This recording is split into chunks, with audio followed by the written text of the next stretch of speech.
I think you guys all know by now what a huge fan I am of just using your phone. Hello YouTube, my name is Mike, and today I would like to take you on a little street photography mission where all I use is my iPhone. So I'm sure all of us have been in that situation where we might not have our camera with us, but we see stuff that we want to go take pictures of. Perfect example, I was on a date a few weeks ago and I wanted to go walk around and shoot a little bit afterwards, but all I had was my phone. I didn't show up on this date with a huge backpack full of camera gear, and I walked around for a little while and got great results with just my iPhone, even at night. Check these out.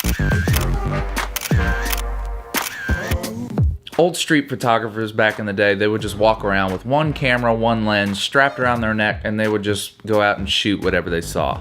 I think going out and shooting with your cell phone is kind of the modern day version of that, just keeping things simple, and I'm a huge fan of that. Today I'm going to take you on a little photo mission, and afterwards I'll take you through a little bit of my editing workflow. Now let me show you what I've been using lately. Now everybody's heard of Lightroom. Well, there's also Lightroom Mobile, and they came out with an update a little while ago that lets you shoot within the app, and it's got a lot of great features. So let's jump into my iPhone here and I'll show you a few of these features and how I use them. Let me get this side here. Let's put the iPhone right here. Alright, so we have my iPhone. Let's go into my photo video apps, Lightroom Mobile CC. Now if you look at the bottom right hand corner here, you have this little camera icon. Let's click that. So if you look down here, you have automatic mode, which is literally just go point and shoot.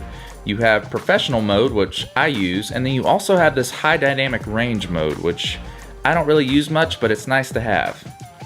Let's go back into pro mode here. And if you look at the bottom here, you have all these different settings. You have shutter speed, ISO, white balance, focus, exposure compensation. This basically unlocks the potential of your phone camera. If you look at the top here, you also have the option to choose between RAW and DNG file format.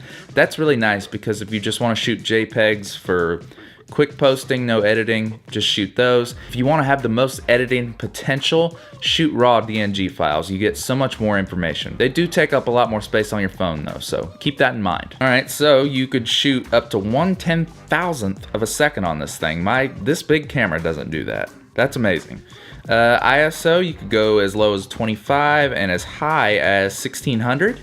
White balance, I usually just keep that on auto. Actually, I just keep everything on auto, but if you look right here at the exposure compensation, you see these zebra stripes here.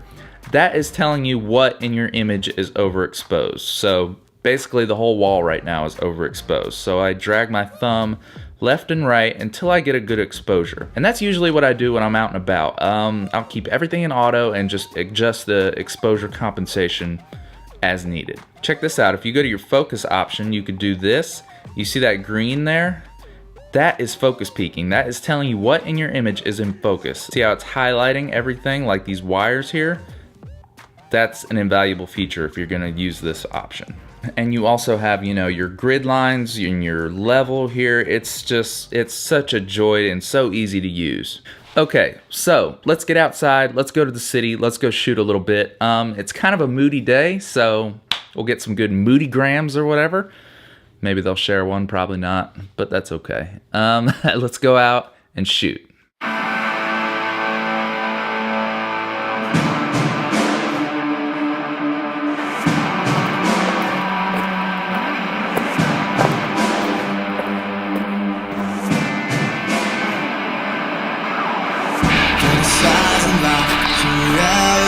So I'm here in downtown Knoxville, the greatest city on earth. I'm gonna do a video about that later, but anyway.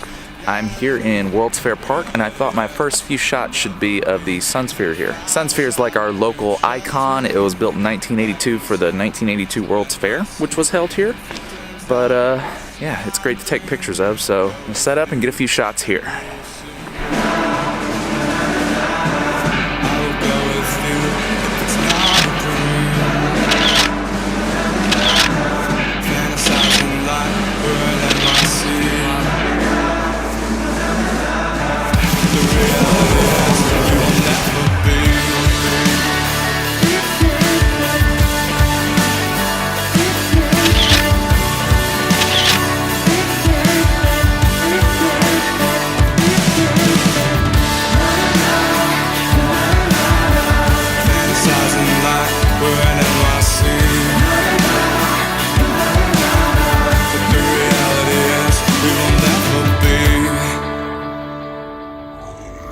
It's really gloomy and moody out here today. All right, those shots came out pretty great, I think. I used this little guy for some of them. This is an Ulu clip, however you say it. I got it for like 15 bucks on Amazon. It works great. All right, this is location number 2. This is one of my favorite spots because the view is awesome. I'm gonna shoot a few up here.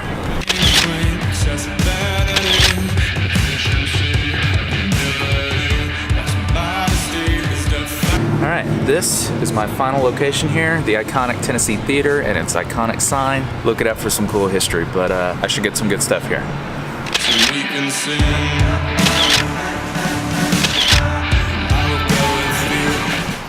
Alright, this is kind of a cool location too.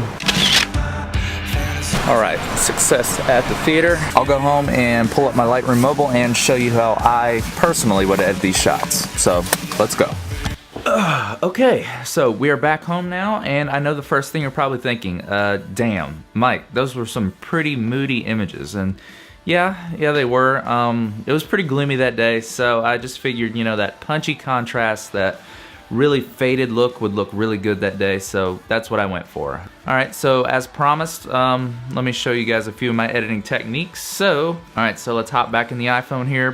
Boom, there it is. Alright, here we go. I think my favorite shots from this day were of the sun sphere. So let's start with this one here. I didn't really use this image because I don't really like those nasty ass leaves right there in the water. But for the purpose of me showing you how I edit, let's use it. First thing I always do is I hop into the light tab here and I mess with the contrast first. So I think on this day a lot of contrast works. Let's go about there. Next thing I do, kill the highlights almost all the way. That really brings back the detail in the sky. Jack the shadows up a lot. We want to see all those details in the shadows. And whites, let's kill those too. More details in the sky. Crush the blacks. I really like the look of that. Alright, so that's looking pretty good. Last thing, I always mess with the exposure a little bit. I think less exposure looks good in this case. Maybe not that less. Right about there. Alright, so just after that, it's already looking pretty cool, I think. Next thing we do is we go into the tone curve here. Now this is where your image can really come to life. There's also like an exact science behind the tone curve. I don't know it. I'm just gonna show you what I do. Okay, so you make 3 points here on the grid. And these top points here, those are for the highlights. So you see if I drag this up and down, see how the sky changes? I want that right about here because that gives us a gray, moody sky. And I will come down to the bottom corner here. This is for the shadows. You'll notice that the further up I go, the more the picture looks faded. I like that faded look, so let's go right about there, not much. Grab this point. That gives you a little bit more of your blacks. Right about there, maybe. This is the midpoint here. I like it right where it is, right in the center. Okay, so this is something I've been doing lately. I'll go into the red tone curve here, and I'll mess with that a little bit. You notice if I go all the way up, it just looks red and really bad. If you go down, it kills all the reds. I just leave the point in the middle and I put a point down here. I just mess with it in the shadows a little bit. So I think that looks pretty cool. We're done there.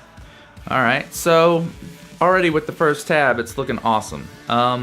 I look at this image and I think it needs to be warmer. So I'll go into the white balance here and I'll start with auto usually. It'll probably warm it up. It did. I usually just bring the saturation up just a tad, not much. Vibrance I'll bring up a little more. I think that looks cool. Alright, so next thing I like to do is I'll go into the color tab and really mess with those colors. So the reds, let's see.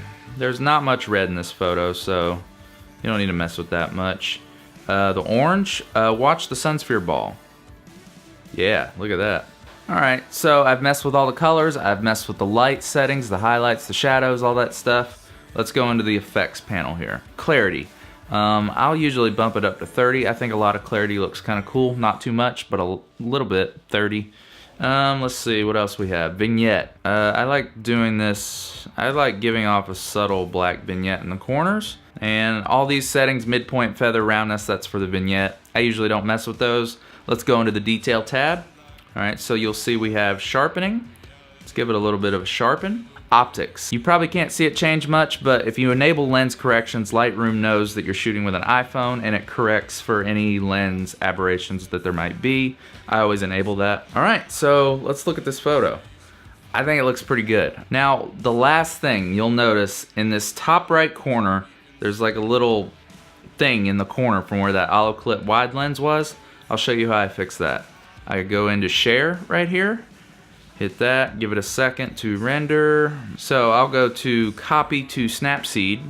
I use another app called Snapseed. I'll go to the healing tab here, and if you zoom in right here and you just do that, instantly that's gone away. And boom, we're done. Look at that image. That's, oh man, it looks like the apocalypse is coming. Okay, so we'll go to export, export, and then it saves your thing. And we're done. That was just one of the ways that I choose to edit. I think the punchy contrast, the punchy colors and everything, that's perfect for moody style editing. So that's what I used that particular day.